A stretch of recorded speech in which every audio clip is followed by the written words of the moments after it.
Good morning बच्चों, सबको नमस्कार। तो देखो बच्चों, अपनी बात स्टार्ट करते हैं। Please open your text book. कौन सा चैप्टर चल रहा था सबको पता है। रीच फॉर द टॉप, मैंने बोर्ड पे लिखा ऑन द टॉप। ठीक है बच्चों, तो थोड़ा सा करेक्शन करने की जरूरत है, कर देंगे हम। ये है, ये ऑन है ना, ये आपको क्या करना चाहिए। रीच फॉर द टॉप का मतलब होता है शिखर के लिए क्या है, पहुंच। शिखर या जो टॉप जगह है वहां आपको क्या करना, पहुंचना। अंग्रेजी में बच्चों एक कहावत है, देयर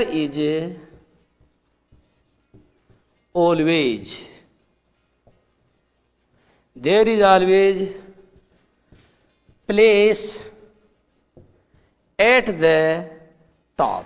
इसका मतलब क्या है, there is always place at the top का मतलब यह है बच्चों कि शिखर पर जगह हमेशा खाली रहती है। अब आप कहोगे साहब फिर इसका मतलब भी समझ में नहीं आया। अरे भाई, मैं ये कहना चाहता हूं शिखर पर जगह हमेशा खाली रहती है का मतलब ये हुआ कि प्रोग्रेस करने के लिए आपके पास हमेशा गुंजाइश है। There is always scope, there is always probability, there is always possibility for doing progress. तरक्की करने की हमेशा गुंजाइश है। कभी ये मत सोचो कि साहब अब जो है हमारी दुनिया जो है ये सभ्यता के चरम बिंदु पे पहुंच गई है, सब कुछ नाप लिया है। ऐसा कुछ नहीं है, ऐसा समय तो कभी आएगा ही नहीं।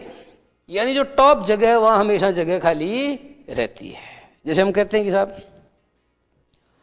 फला आदमी ने जो है 70% मार्क्स स्कोर किया, टॉप किया, तो फिर बताइए जगह खाली है ना। अगली बार आप मेहनत करके उससे ज्यादा 71 लाओ। तो कहने का मतलब यह हुआ कि ऊपर से ऊपर जगह हमेशा खाली रहती है। तरक्की की गुंजाइश सदैव रहती है, तरक्की की हमेशा गुंजाइश रहती है। तो there is always place at the top का मतलब हो गया कि शिखर पर जगह हमेशा खाली रहती है। तो ये लड़की जो है बच्चों, ये बहुत बुलंद इरादे वाली लड़की है, बुलंद इरादे हैं इसके। तो आप देखिए, पढ़ा रहा हूं मैं, please open your text book at page number 99। यहीं से अपनी बात शुरू होगी और शुरू क्या होगी, काफी कुछ तो शुरू हो चुकी थी। देखो भाई, यहां पर बच्चों एट पेज नंबर 100, इस पर लास्ट पेरा है आपका। कौन सा है, 5th पेरा। मैं शुरू कर रहा हूं, अपनी बात सुनना। Wishing always to study a bit more and with her father slowly getting used to her urge for more education. Santosh, sentence अभी खत्म नहीं हुआ है। संतोष passed the high school examinations and went to Jaipur. देखो बच्चों, हमारे जयपुर का नाम आ गया है। पाठ में किसका नाम आ गया है, जयपुर का नाम आ गया है। तो ये हमारे लिए क्या बहुत ज्यादा गर्व की बात है। Wishing always to study a bit more इसका मतलब क्या है, विश यानी क्या होता है बच्चों, आप जानते हो। Wish you all the best बोलते हो, तो इसका मतलब भी जानते होंगे। तो मैंने आपको कहा कि विशिंग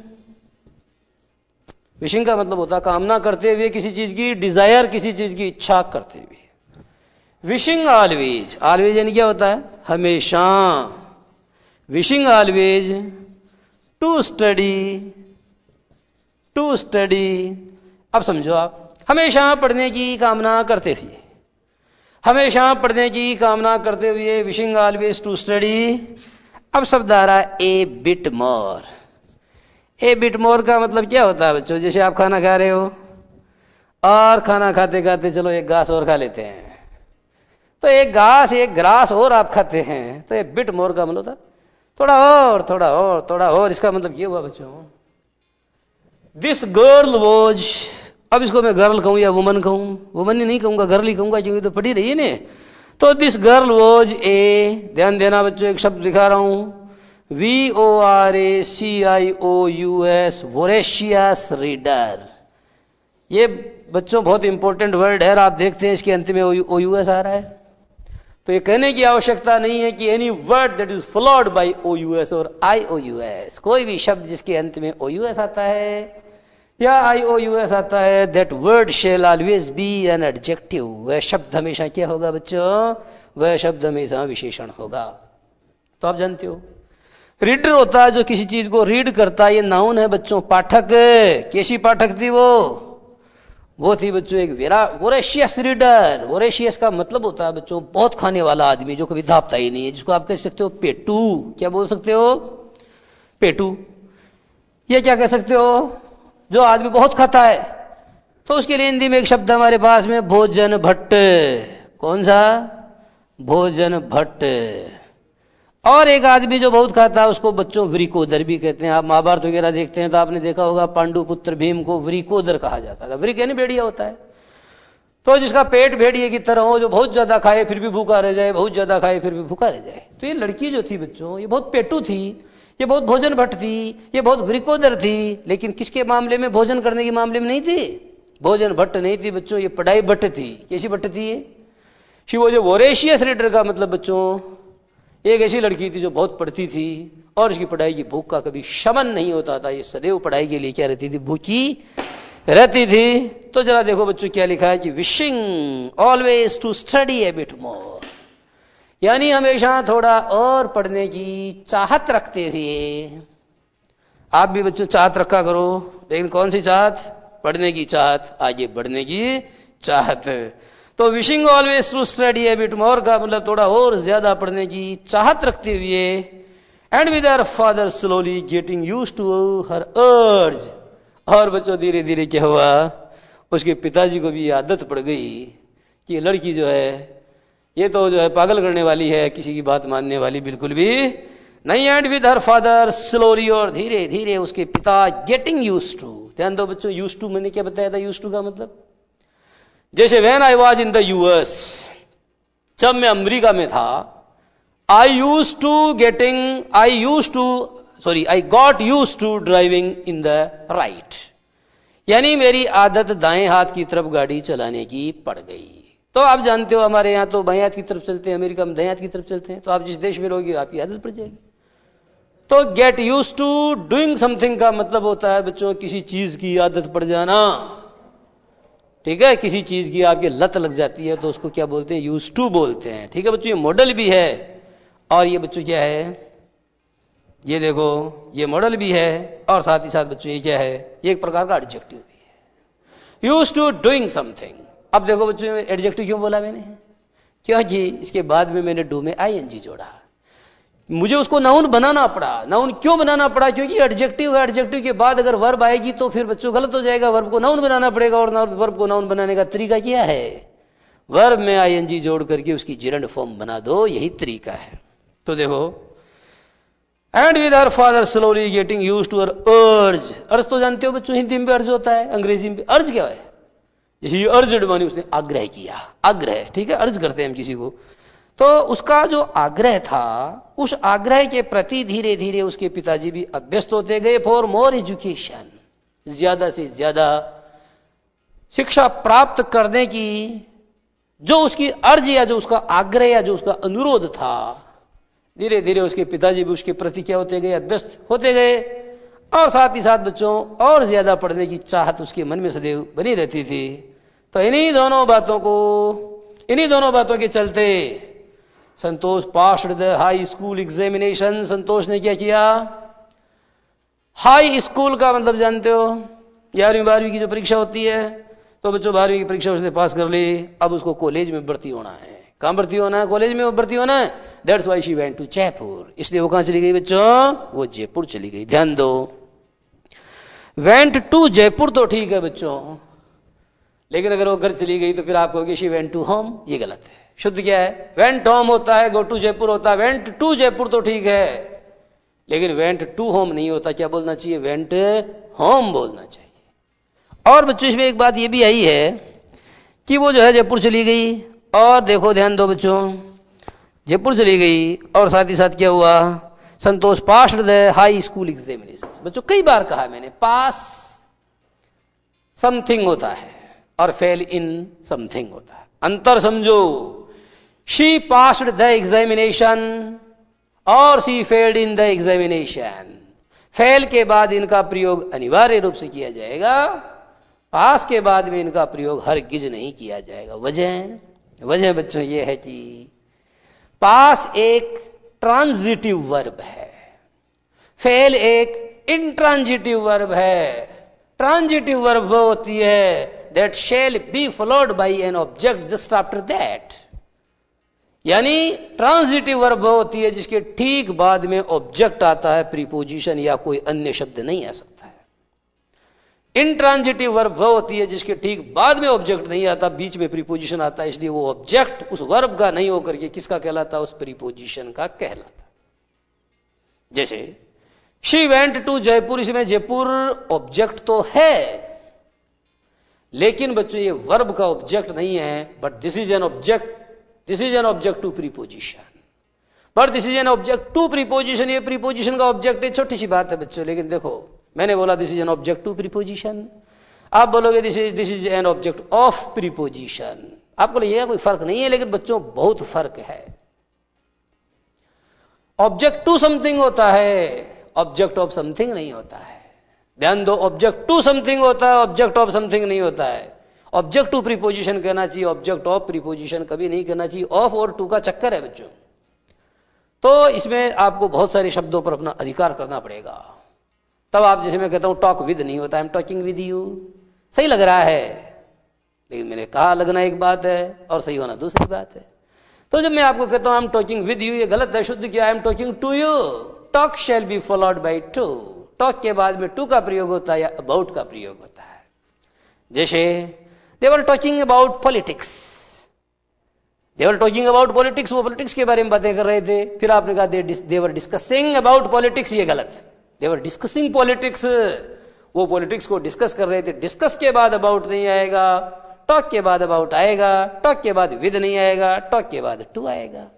ये बातें हैं बच्चों, इन बातों को अगर अपने दिमाग में बैठा लोगे तो तुम्हारा क्या हो जाएगा, बेड़ा पार जरूर हो जाएगा। तो बच्चों आपको मैंने फर्क बताया कि पास के बाद क्या नहीं आता, इन कभी नहीं आता, लेकिन फेल के बाद क्या आता है, इन जरूर आता है। क्लियर? तो शी वेंट टू जयपुर, बच्चों वो गुलाबी नगरी है ना, गुलाबी नगरी जो है, गुलाबी नगरी पिंक सिटी, वहां पर वो चली गई। शी ज्वाइंड महारानी कॉलेज, ध्यान दो बच्चों, महारानी कॉलेज के पहले किसका प्रयोग नहीं हो रहा, द का प्रयोग नहीं हो रहा।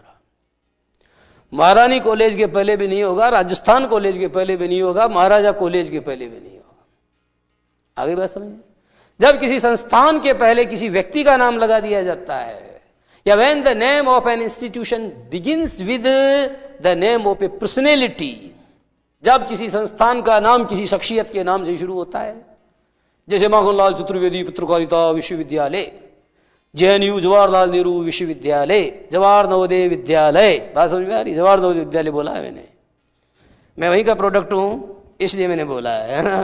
तो शी ज्वाइंड महारानी कॉलेज, उसने महारानी कॉलेज को क्या किया बच्चों, ज्वाइन किया। And got a room in Kasturba hostel, hostel होते हैं बच्चों, छात्रावास में आप जाते हो, लड़कियां वहां रहती है बोर्डिंग स्कूल में, तो लड़कियां क्यों, लड़के भी रहते हैं, तो अलग अलग हॉस्टल होते हैं। नवोदय विद्यालय में बच्चे पढ़ने जाते हैं, तो ये महाराणा प्रताप हॉस्टल है, ये शिवाजी हॉस्टल है, ये गांधी जी का हॉस्टल है, फलां का हॉस्टल है, लड़कियों के नाम लड़कियों पर होते हैं, ठीक है।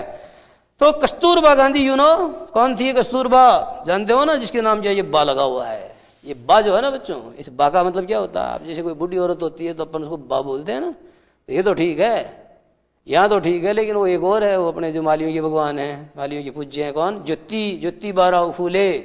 तो इस कस्तूरबा और ज्योतिबा में चक्कर है बच्चों। कस्तूरबा तो ठीक है महिला है, लेकिन ज्योतिबा तो आप समझते हो यार नाम भी कोई औरत का है, बा भी लगा हुआ, तो ये भी कोई दादी होगी, लेकिन बच्चों वो दादी नहीं थी, वो दादा थे।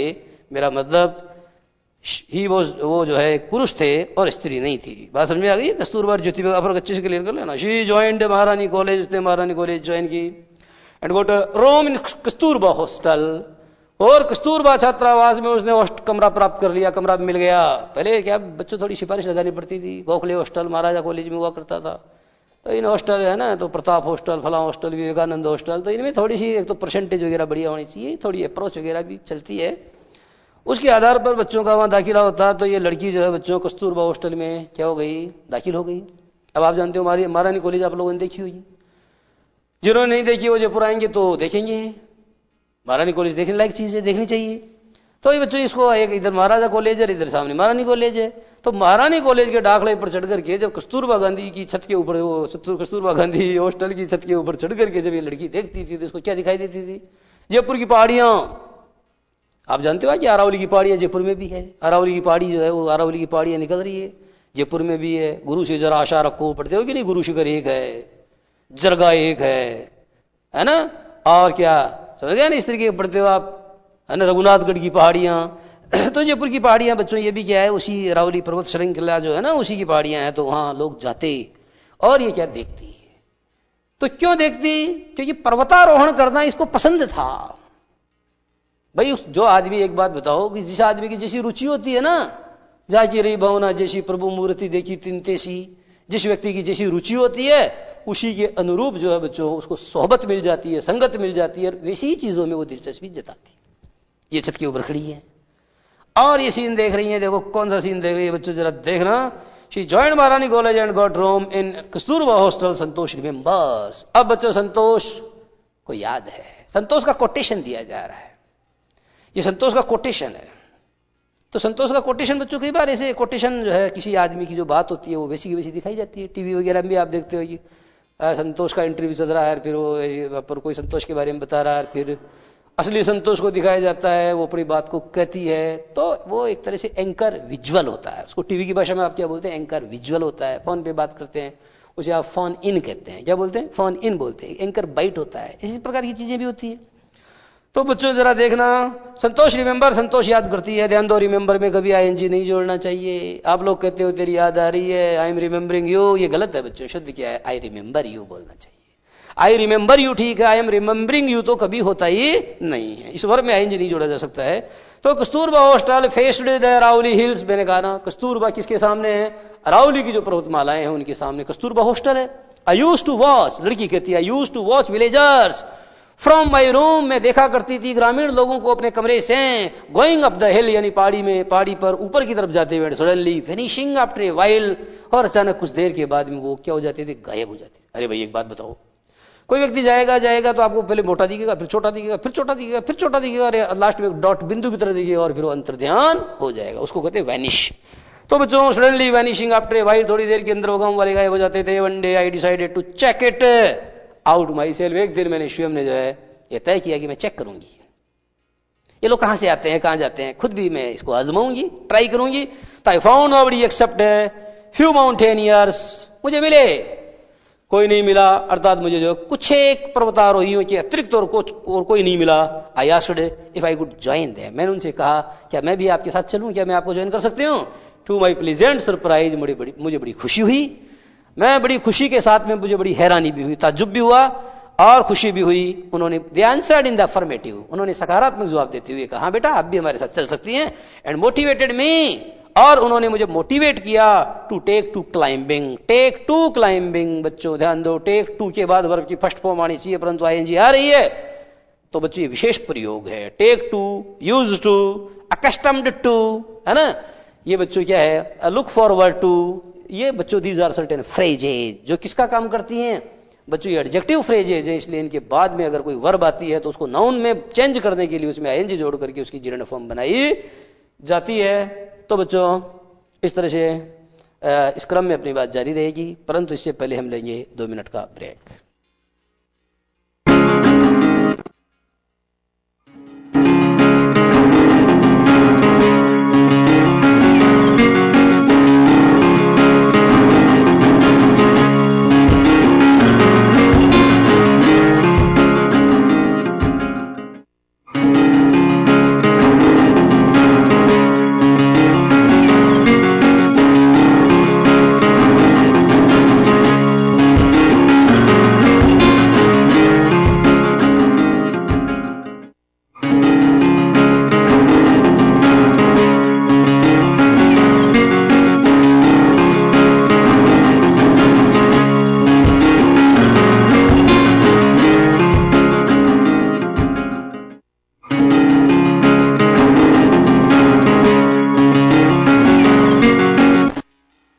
वो जो इंपॉर्टेंट फ्रेजेज है वो मैं आपको बता देता हूं, बहुत इंपॉर्टेंट है, परीक्षाओं में भी आती हैं।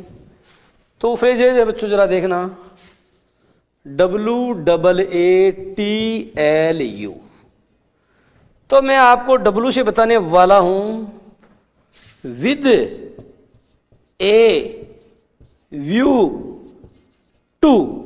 अब देखो बच्चों इतना सारा है देखो आप 1 2 3 4 there are 4 words in the phrase. 4 शब्द है बच्चों इसमें, और चारों में कोई वर्ब नहीं है, तो क्या हो गया? This is a verbless group of words. ये बच्चों एक वर्बलेस ग्रुप ऑफ वर्ड्स है, और चूंकि किसका काम करता है? ये एडजेक्टिव का काम करता है, इसलिए इसको एडजेक्टिव फ्रेज कहना पड़ेगा। क्या कहना पड़ेगा इसको? एडजेक्टिव फ्रेज कहना पड़ेगा। अब बच्चों जरा देखो, कुछ लोग चूंकि ये प्रीपोजिशन से शुरू हो रहा है इसलिए इसको प्रीपोजिशनल फ्रेज कह के भी काम चला लेते हैं, वो दूसरी बात है। लेकिन ये फंक्शन एडजेक्टिव का करता है, और ये एडजेक्टिव का करता है तो ये अपने बाद नाउन लेगा। ध्यान देना बच्चों, ये अपने बाद क्या लेगा? नाउन लेगा। मैं समझाऊंगा प्रयोग से ये बात है। अब ये जो ए है ना बच्चों, तो इसका अर्थ देखो, देखो ए। अब जानते हो बच्चों, कस्टम तो सब जानते हैं। कस्टम, कस्टम का मतलब होता है कोई रीति रिवाज, रूढ़ी, उसे आप कस्टम बोलते हैं। और जब आप किसी चीज के बच्चों क्या हो जाते हैं? अकस्टम्ड, अकस्ट है ना, तो ये ई है ना बच्चों, यहाँ ई लगा दो, ये अकस्टम हो गया ना, कस्टम। और आइए मैंने ए और लगा दिया, एसी लगा दिया, क्या हो गया? अकस्टम, वर्ब बना दिया मैंने इसको, तो अकस्टम्ड। और बच्चों ये आ जाएगा अकस्टम्ड टू हो गया। ये बच्चों एडिक्टेड, ADDICTED, ये बच्चों एसएससी के एग्जाम में, यूपीएससी जो आईएएस का एग्जाम कंडक्ट करती है उस स्तर के प्रश्न है, पूछे जा चुके हैं। आपको इसलिए बताना जरूरी है क्योंकि इन सवालों की जड़ें आपकी किताब में ही निहित है। अभी से सीख जाओगे तो जिंदगी में कभी मात नहीं खाओगे। अब बच्चों ये टेक 2 आपकी किताब में आया है, देखो टेक 2 आपकी किताब में आया है, तो इसकी थर्ड फॉर्म क्या बन जाएगी? Taken to. जनरली बच्चों इसका प्रयोग क्या थर्ड फॉर्म में करते हैं। और ये बच्चों look forward, look forward to का मतलब होता है किसी चीज को उम्मीद भरी निगाहों से देखना, आशा भरी दृष्टि से देखना। और बच्चों ये शब्द है USED, यूज टू। अब आपको सर ये तो मॉडल है मेरे बच्चों, ये मॉडल जरूर है, लेकिन एक बात अच्छे समझ लेना, देखो ये यूज टू है ना, इसका प्रयोग बच्चों 2 प्रकार से होता है। ध्यान देना मेरी बात को। यदि यूज टू का प्रयोग हो रहा है तो उसके बाद बच्चों वर्ब की फर्स्ट फॉर्म आएगी तो मॉडल है। और सुनो, यदि इस यूज टू के पहले कोई दूसरी वर्ब और आ रही है, वो वर्ब भी हो सकती है, वो HV माने हेल्पिंग वर्ब भी हो सकती है, तो बच्चों फिर इस टू के बाद में वर्ब की चौथी फॉर्म आएगी। चौथी फॉर्म जानते हो ना, फर्स्ट फॉर्म के अंत में ING जोड़ने को चौथी फॉर्म कहते हैं, fourth form of the verb कहते हैं। आ गई समझ में? अब बच्चों मैं आपको एक उदाहरण देता हूं, बात आपकी क्लियर हो जाएगी। जैसे ही इज, बोलो ध्यान दो बच्चों, ही इज, फिर मैंने बोला यूज टू। अब बच्चों ही के बाद मैंने इज बोल दिया, फिर यूज टू बोल दिया, तो ये मॉडल तो हो ही नहीं सकता, क्योंकि बच्चों इज भी एक सहायक क्रिया है, इज भी एक हेल्पिंग वर्ब है, यूज टू एक मॉडल भी हेल्पिंग वर्ब है। तो क्या ऐसा कोई सेंटेंस होता है जिसमें 2 हेल्पिंग वर्ब एक साथ आती है? नहीं आती ना। 2 हेल्पिंग वर्ब कभी साथ आती है क्या? कभी नहीं आती।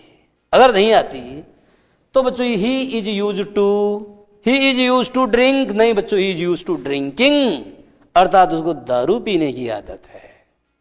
ही इज यूज टू ड्रिंकिंग का मतलब उसको मदिरा पीने की आदत है, अर्थात वह मदिरा का आदी है। बात समझ में आ गई ना? दूसरा उदाहरण बोलता हूं, लुक फॉरवर्ड टू। जैसे I am looking forward to meet you soon, मैं शीघ्र तुमसे मिलने के लिए क्या कर रहा हूं? आशा भरी दृष्टि से देख रहा हूं। तो वाक्य गलत है, शुद्ध करो। I am looking forward to meet you soon नहीं होगा बच्चों, I am looking forward to meeting you soon होगा। ध्यान दो, टू के बाद भी क्या आएगा? वर्ब की फर्स्ट फॉर्म में ING आएगा। मैं ये समझाना चाहता हूं कि जितने भी फ्रेजेज मैंने बताए बच्चों, ये एडजेक्टिव फ्रेजेज हैं, और इनके ठीक बाद बच्चों कोई भी शब्द आएगा तो वो क्या होगा? नाउन होगा। ये नाउन लेगा अपने बाद में। अगर मान लो नाउन आ रहा तो कोई प्रॉब्लम नहीं है, लेकिन बच्चों अगर आपने इसके बाद में वर्ब लगा दिया तो बच्चों वर्ब को नाउन बनाने के लिए उसमें ING जोड़ना पड़ता है। जैसे स्पीक और स्पीकिंग, स्पीक का स्पीच भी होता है, स्पीच, और स्पीकिंग भी होता है। जैसे speaking English is very difficult, ऐसे बोला मैंने, तो यहां बच्चों स्पीकिंग ये सब सेंटेंस का सब्जेक्ट हो गया। आपको इंग्लिश है, इंग्लिश नहीं है बच्चों, speaking English, speaking English is very difficult. तो बताओ मुश्किल क्या है? अंग्रेजी बोलना। तो बोलना यहां करता है कि नहीं है? तो ये है बात। अब बच्चों आइए मैं अपनी बात को बढ़ाता हूं, जरा ध्यान देंगे। Now we are going to proceed towards the 6th para of the lesson. अब बच्चों हम 6th पैरा पढ़ेंगे। देन यानी क्या होता है? देन यानी होता है बच्चों फिर। एंड देन गांधी केम, और फिर कौन आए, और फिर बच्चों भारत की आजादी के आंदोलन में महात्मा गांधी का पदार्पण हुआ। पंडित जवाहरलाल नेहरू की किताब नहीं है डिस्कवरी ऑफ इंडिया, उसमें है एंड देन गांधी केम, पढ़ोगे आप, आज की कक्षाओं में आएगा आपके। तो देन का मतलब क्या होता है बच्चों, देन यानी होता है फिर, और देन यानी होता पुनः, देन यानी होता तब।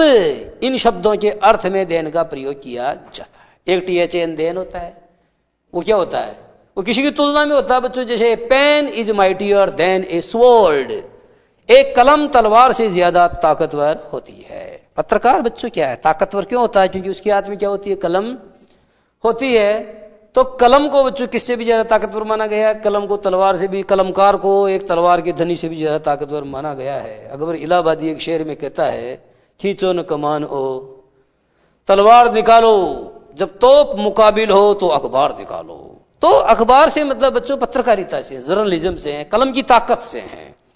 तो मैं जब कहता हूं कि pen is mightier than a sword, तो यहां बच्चों THAN देन का प्रयोग हो रहा है। ये तुलना बताता है, दो के बीच में तुलना की बनिस्बत, की तुलना में, की अपेक्षा, ऐसा अर्थ ये देता है। क्लियर है?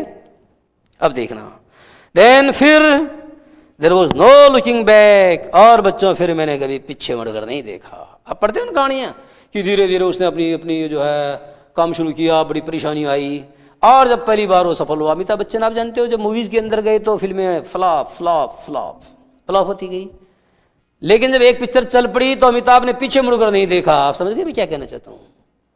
पीछे मुड़कर नहीं देखा का मतलब होता है बच्चों he kept on struggling continuously, अर्थात उसने क्या किया, अनवरत रूप से संघर्ष करना शुरू कर दिया, धीरे धीरे फिर वो सफल भी होता गया।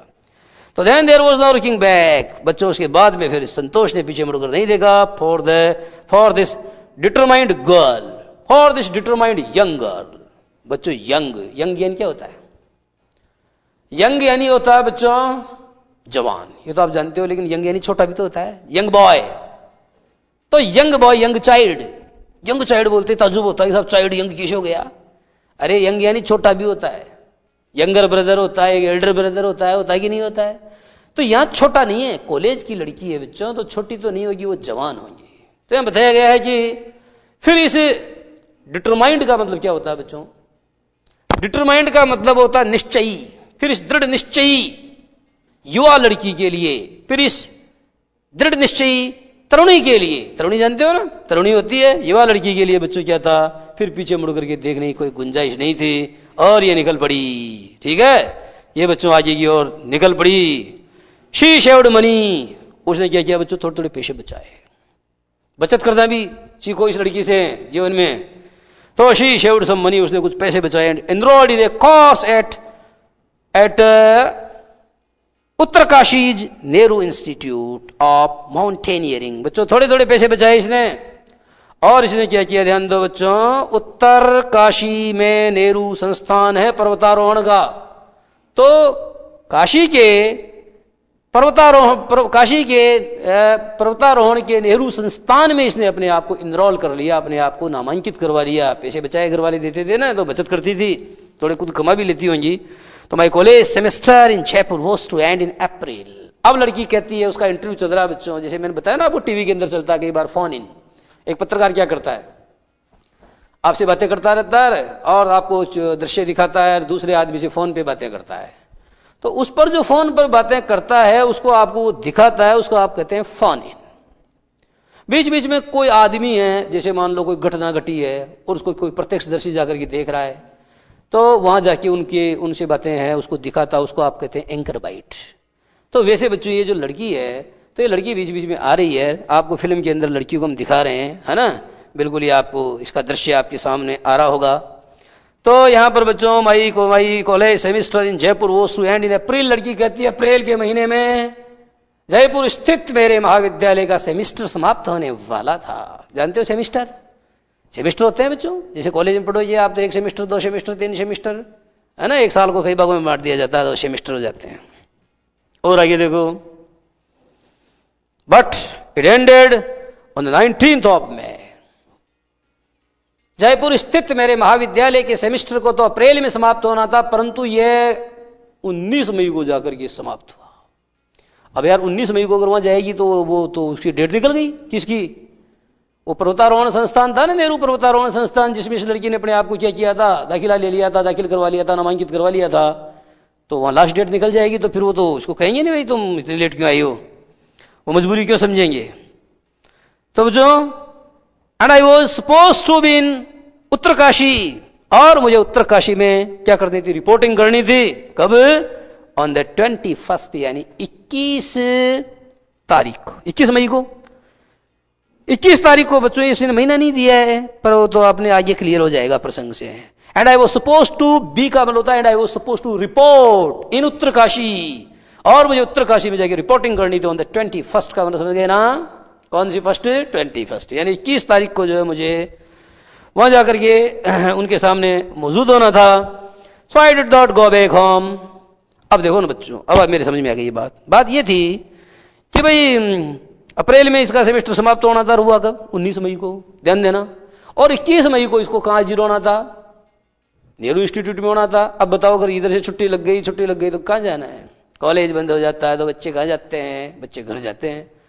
तो इसको घर जाना था, तो इसके मम्मी पापा वेट कर रहे होंगे कि बेटी आएगी। लेकिन बेटी जो है 19 मई को अगर मान लो घर चली जाती है एग्जाम दे करके 20 तारीख को, तो फिर उधर कौन जाएगा इंस्टीट्यूट में? तो she did not go home, वो घर नहीं गई और घर वालों को मुगालती में रखा, घर वालों को नहीं बताई असलियत की मैं कहां जा रही हूं। So I did not go back. तो बच्चों, घर से घर वालों से बातें छुपाना तो बुरी बात है, लेकिन यदि आप अपना भविष्य बना रहे हो, कोई अच्छा काम करके अगर आप मान लो घर वालों को सरप्राइज भी देते हो, तो इसमें कोई बुरी बात भी नहीं है। So money therefore I did not go home. देखो बच्चों, कई बार कहता हूं गो होम होता है, गो टू होम नहीं होता है। गो होम होता है, गो टू होम नहीं होता है। कई बार जो अड़ियल किस्म के लोग हैं वो अड़ जाते हैं। एक टीचर जो है वो 2nd ग्रेड में पढ़ा रहे थे, तो वो एंटर के बाद भी इंटू लगा रहे थे। नहीं आता इंटू। अब भाई आता है तो तेरे से बस थोड़ी करूंगा मैं, परंतु बच्चों इस बात को सदैव याद रखो, एंटर के बाद में इंटू कभी नहीं आता है। जैसे मैंने आपको कहा, she went into the room, वह कमरे में गई, तो बिल्कुल सही है बच्चों, वो बाहर से गई, अंदर की तरफ गई, गति करते हुए।